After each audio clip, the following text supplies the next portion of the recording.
వచ్చినప్పుడు కానీ అప్పుడు సేమ్ జనాలు తన ఫాలోయింగ్ బేస్ చేసుకొని ఉన్నారు. అప్పుడు సీఎం అని చేశారు. జనసేన పెట్టి 10 ఏళ్ళు అయినా సరే తను ప్రశ్నించడానికి మాత్రమే వస్తున్నాడు కానీ ఎన్నికల బరిలోకి అభ్యర్థులను ఎక్కువ పెట్టడానికి కూడా ఛాన్స్ లేదు.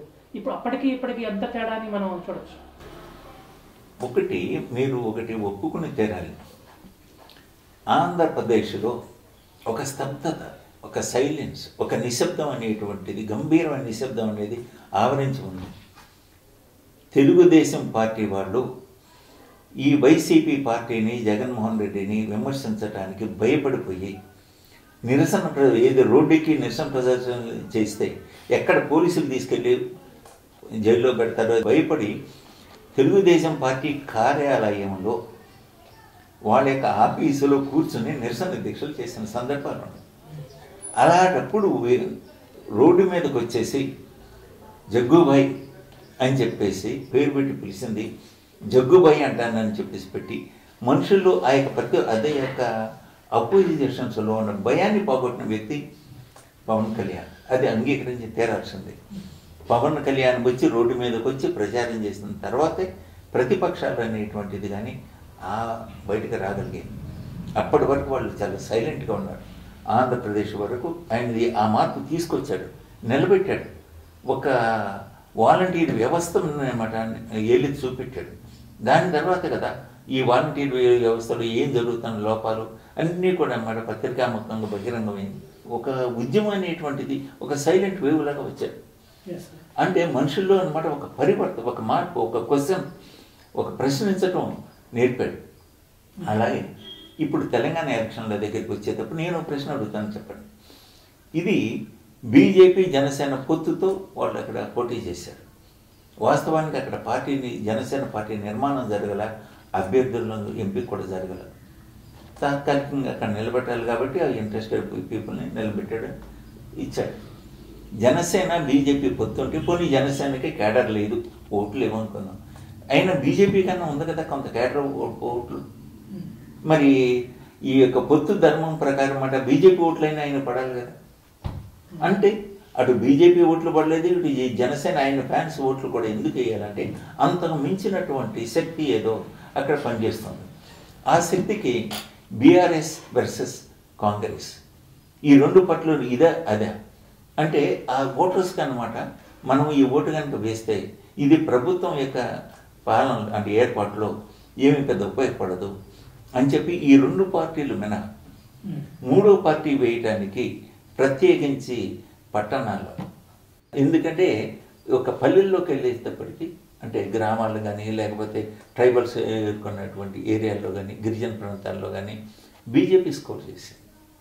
కానీ పట్టణాల్లో అన్నమాట బీజేపీ అంత ప్రభావం చూపెట్టలేకపోయింది. పెద్ద పెద్ద నాయకులు ఉన్నారు, అందువల్ల వాళ్ళు గెలవటానికే కష్టపడ్డారు. ఏపీ రాజకీయాల్లో కూడా వైసీపీ వర్సెస్ టీడీపీ అని ఎందుకు అనుకోకూడదు? ఆ విషయం పవన్ కళ్యాణ్ గారే స్పష్టంగా చెప్పాడు. నాకు ఓటేసి ఒక ఎమ్మెల్యేలుగా నన్ను గెలిపించలేకపోయారు, కానీ నన్ను సీఎం అంటున్నారు, సీఎం చేస్తారంట, ఎమ్మెల్యేగా గెలిపించండి బాబు ముందు అని చెప్పేసి అన్నాడు. అంటే ఏంటి ఆయన ఉద్దేశం? ఆయన ఉద్దేశం తేటతనం కదా. ఆయన చెప్పింది కూడా మొట్టమొదటి నుంచి ఏమిటంటే నేను పోటీ చేయటం వల్ల 0.1%, 1%, 1.5%, 2% ఎంతో కొంత ఓట్లు చేరుతాయి. అది జగన్మోహన్ రెడ్డికి ఉపయోగపడకూడదు.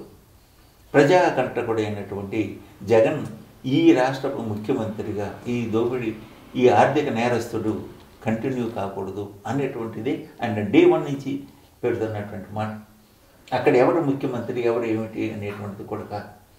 అలాగే సీట్ల పంపిణీ విషయంలో కూడా ఆయన ఒకటే చెప్పాడు, మీరు మా పొత్తుల గురించి కానీ దీని గురించి కానీ మీరు ఎవరు మాట్లాడద్దు, మీరు అట్లాంటి కోవట్ రాజకీయాలు చేయాలి అనుకుంటే వెళ్ళి వైసీపీలో చేరండి అని చెప్పేసి బహిరంగంగా చెప్పాడు.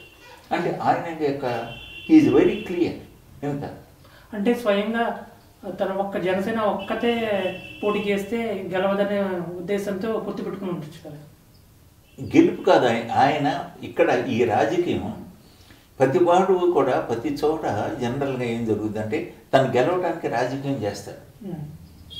కానీ ఇక్కడ ఈ రాజకీయం ఇక్కడ జనసేన చాలా స్పష్టంగా ఉంది, ఇక్కడ క్లారిటీ. కాబట్టి అది ప్రజల్లోకి వెళ్ళాల. ఆయన పోటీ చేసేది తన గెలుపు కంటే కూడా జగన్మోహన్ రెడ్డి ఓటమి కోసం ఆయన కష్టపడుతున్నాడు. జగన్మోహన్ రెడ్డి ఓటమే లక్ష్యంగా అనమాట పావులు కదుపుతున్నాడు. అందుకనే పొత్తు పెట్టుకున్నాడు. అందుకే అక్కడ ఏమిటంటే తన గెలుపు కంటే కూడా జగన్మోహన్ రెడ్డి ఓటమే ఆయనకు ముఖ్యం. అది అంటే అంటే ఇది రాజకీయ కక్ష కానీ వ్యక్తిగత కక్ష కాదు, అది రాజకీయ కక్ష కాదు. ఆయన దృష్టిలో ఆయన మాటల్లో చెప్పాలంటే అవసరం, రాష్ట్రం యొక్క అవసరం. ఎందుకంటే అన్ని రకాలుగా అది ఇసుక దోపిడీ అంటావో, ఏ దోపిడీ అంటావో ఏంటో అది వేరే, అది డిఫరెంట్ ఆస్పెక్ట్.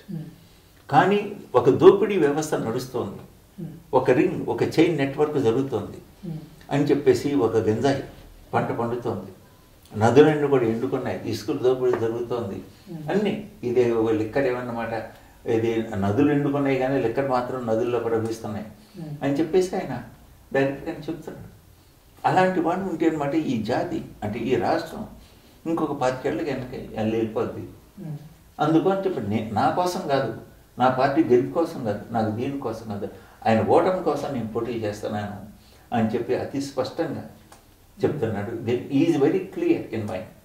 ఓకే, మరి పొత్తులో భాగంగా నిన్న చంద్రబాబు నాయుడు, పవన్ కళ్యాణ్ మొదటిసారిగా ఎప్పుడు పవన్ కళ్యాణ్ వెళ్ళే వ్యక్తి చంద్రబాబు తన ఇంటికి వెళ్ళారు.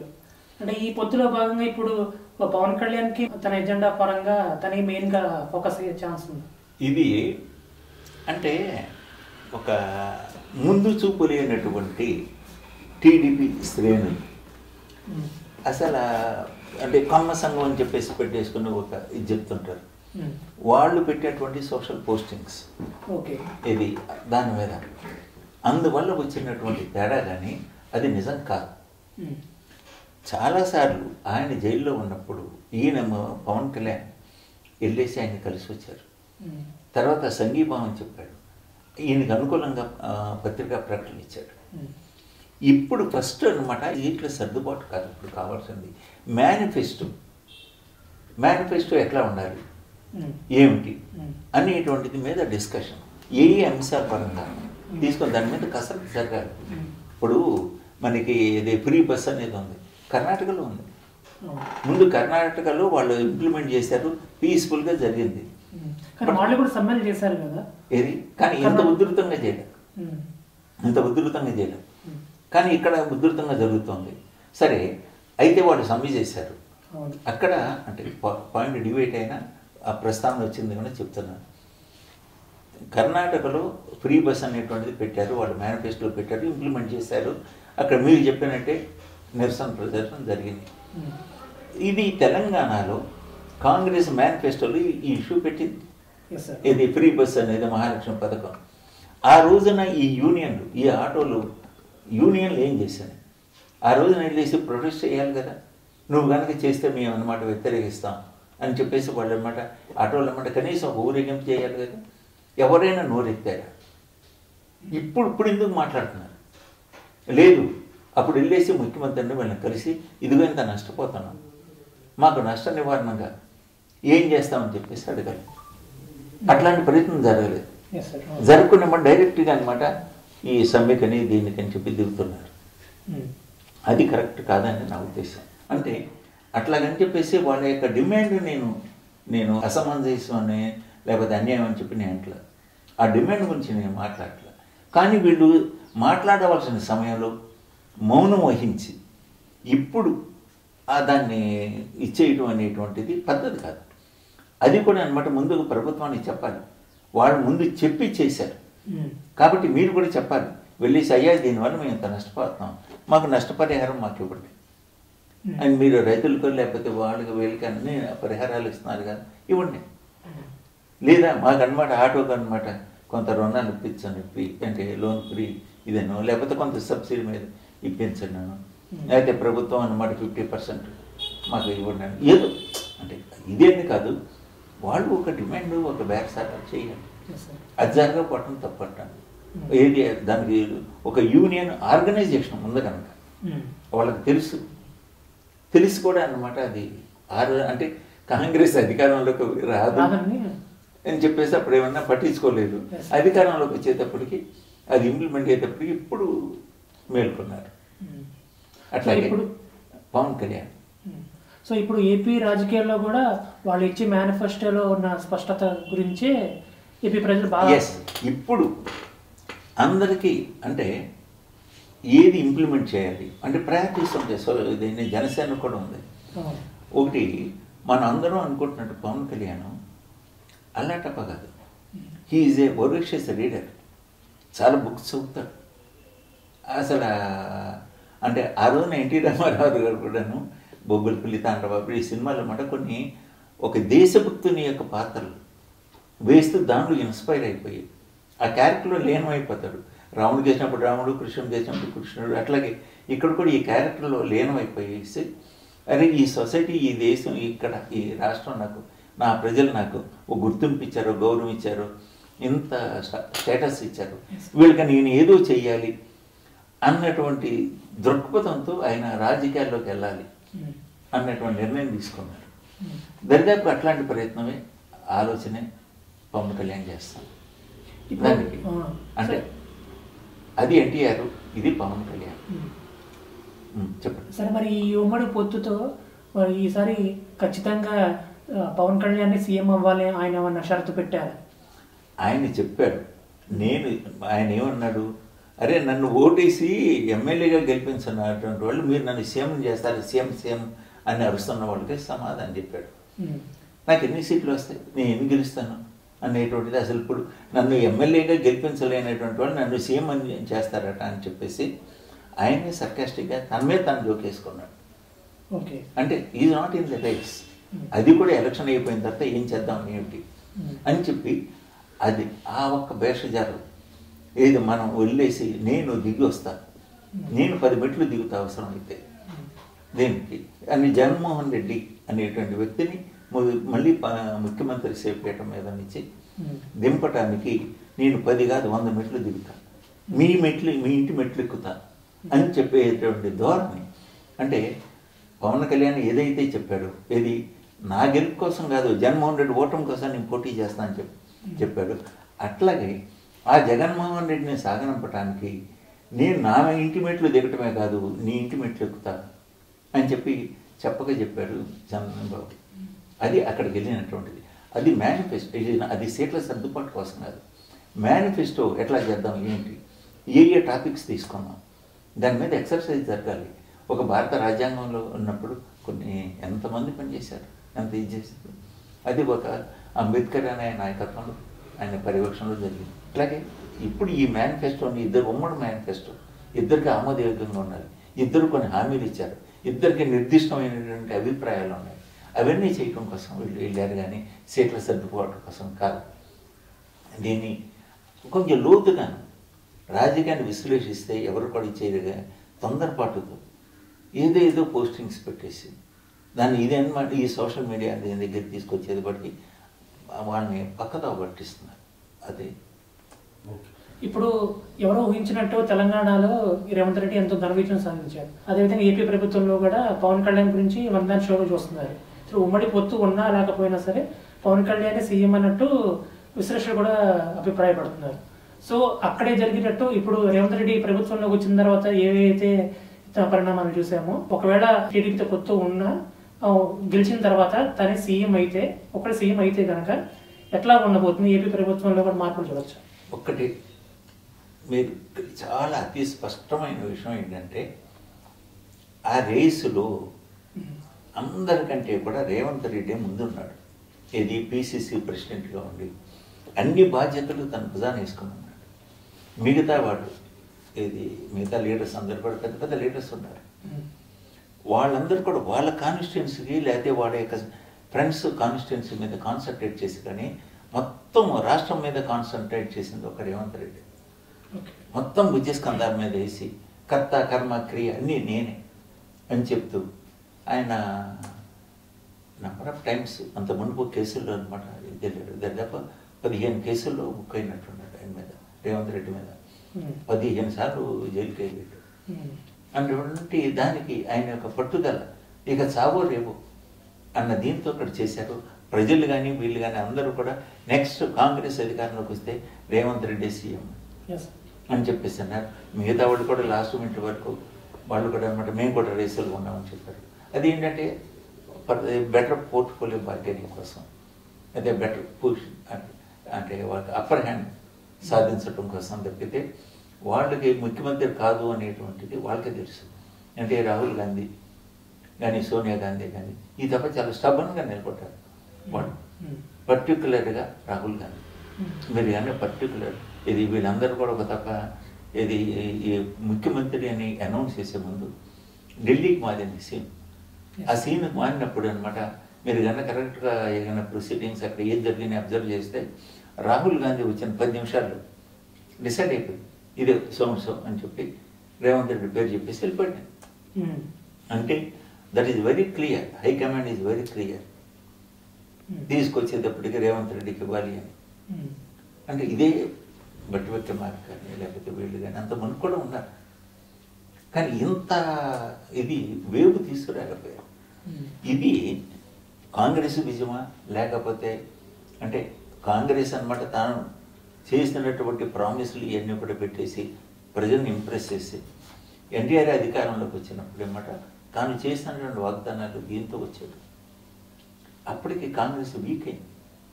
ఇది పదే మారిపోవడం దీనికట్లా అది కూడా తోడైంది. అట్లాగే తెలంగాణలో జరిగింది.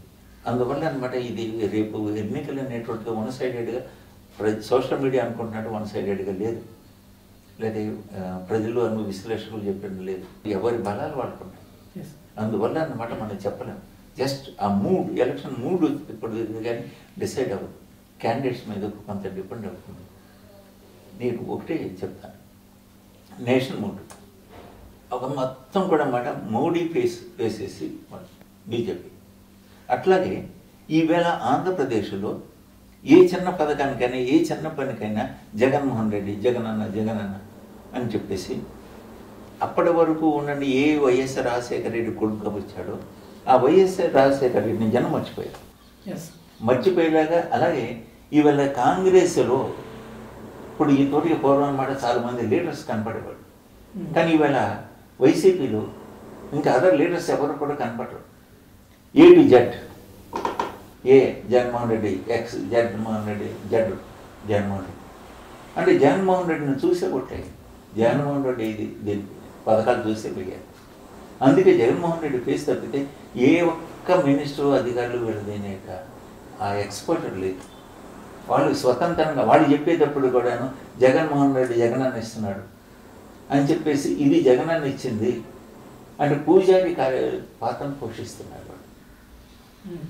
అది ఇప్పుడు ఇప్పుడు అందువల్ల ఆయన జగన్మోహన్ రెడ్డి గారు అంటే ఇప్పుడు అన్నీ కూడా అభ్యర్థుల్ని వీళ్ళు మార్చుతున్నారు. కార్యనిర్వాహక కన్వీనర్స్ ఇన్ఛార్జెస్ అని అక్కడ వాళ్ళు మినిస్టర్స్ వాళ్ళు కాదు, పబ్లిక్ పాయింట్ ఆఫ్ వ్యూ వీళ్ళు అనుకుంటున్నారు ఇది టోటల్ అంటే నా అమ్మేకి కాదు. అక్కడ అన్నమాట జగన్మోహన్ రెడ్డి వాళ్ళు ఏం చేశారు ఏం చేయడానికి ఏ మినిస్టర్ కానీ ఏ ఎమ్మెల్యే కానీ చేయడానికి ఏమీ లేదు. అక్కడ అన్నీ జగన్మోహన్ రెడ్డి ఏ టు జెడ్ చేసేదంతా కూడా జగన్మోహన్ రెడ్డి.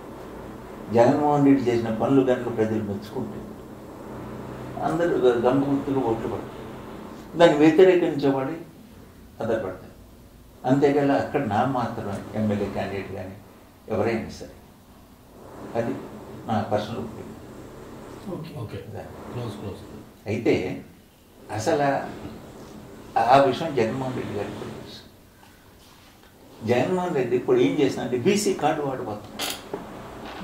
మనకి తెలంగాణ ఎలక్షన్స్ కనుక చూస్తే దీనికి ఒక బీజేపీ పార్టీ అంటే రూరల్ ఏరియాలు ఎస్పెషల్లీ ట్రైబల్ ఏరియాలు బాగా పుంజుకుంది. అంటే బీసీ కార్డు బాగా పనిచేసింది. బీసీ ముఖ్యమంత్రి అన్నాడు, ఎస్సీ వర్గీకరణ అన్నాడు. అందుకని తన యొక్క ఆ ఫార్ములాని ఇంప్లిమెంట్ చేయడం కోసం గెలుపు గుర్రాలని చెప్పేసి మారుస్తున్నాను అన్నాడు. అంటే ఇక్కడ వల్ల అక్కడ పెడుతున్నాను అన్నాడు. అంటే ఎగ్జాక్ట్లీగా ఆయన బీసీ కార్డు ప్లే చేయబోతున్నాడు. అది అక్కడ ఆయన స్ట్రాటజీ. అంతేగాని వాళ్ళేదో ఓడిపోతారు వీళ్ళు గెలుస్తారు వాళ్ళేదో చేసినప్పుడు అక్కడ జగన్మోహన్ రెడ్డి ఎందుకు ఆ సీట్లో అప్పుడు జగన్మోహన్ రెడ్డి పేరు మీద ఎన్ని ఎందుకు జరగాలి, రాజశేఖర రెడ్డి పేరు మీద చేసేవి సార్. బట్ ఆయన అసలు రాజశేఖర రెడ్డి అనేటువంటి వ్యక్తిని మర్చిపోయేలా చేశాడు ఎన్ని పబ్లిసిటీ కానీ ఏ కార్యక్రమం. ఇది రేవంత్ రెడ్డి ఏదైతే ఫ్రీ బస్ అని ఇప్పుడు ఎంత ప్రచారంలోకి వచ్చిందో, ఎప్పుడు లేనిది ఆరోగ్యశ్రీ 5 లక్షల నుంచి 25 లక్షలు పెంచారు. అది కూడా ఎన్నికల స్టంట్. అక్కడ తెలంగాణ ఎన్నికల మార్పు కోసం ఇక్కడ ఏపీలో మార్పు ప్రచారం తేవడానికి అనుకోవచ్చు కదా. ఇది ఎన్నికల తాయిలాలు చాలా జరుగుతుంటాయి దీనికి. అట్లాగే పిఆర్సీలు అవన్నీ కూడా మన 1 by 1 రిలీజ్ చేస్తున్నారు. కేసీఆర్ గారు ఓడిపోవడానికి కారణం one of the major reasons ఏంటంటే ఇది మన రేషన్ కార్డ్స్. ఎప్పుడో రాజశేఖర రెడ్డి గారి హయాంలో, ఇది రాజశేఖర రెడ్డి హయాంలో ఈ యొక్క రేషన్ కార్డ్స్ ఇచ్చారు.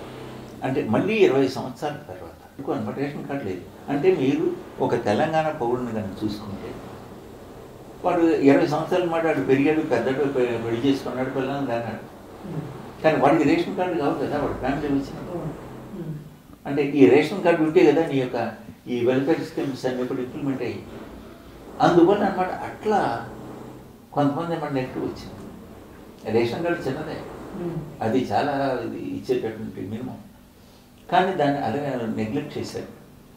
అందుకని చెప్పేసి ఇప్పుడు రేషన్ కార్డ్స్ కూడా మన జగన్మోహన్ రెడ్డి అంటే ఎక్కడెక్కడ బీఆర్ఎస్ దెబ్బతింది అనేది క్షుణ్ణంగా అధ్యయనం చేసి ఆ మిస్టేక్స్ అన్ని రెక్టిఫై చేసుకుంటాను. ఈ యొక్క implementation of the schemes etcetera. ఇప్పుడు మీరు అంగన్వాడీ ఎంత ఉద్యమం జరుగుతుంది, ఇదంతా కూడా కొన్ని ధిక్కార స్వరాలు. అంటే వాళ్ళని ఈ అంగన్వాడీలని అనమాట పాయింట్అవుట్ చేసినటువంటి లేడీస్, నేను చెప్పండి 500 మంది అంటే ఇది 5 ఉండొచ్చు, బట్ కొంత పర్సంటేజ్ దీంట్లో అనమాట ధిక్కార స్వరం అనేది ఒకటి వినపడుతుంది. అట్లా సమాజంలో సహజం.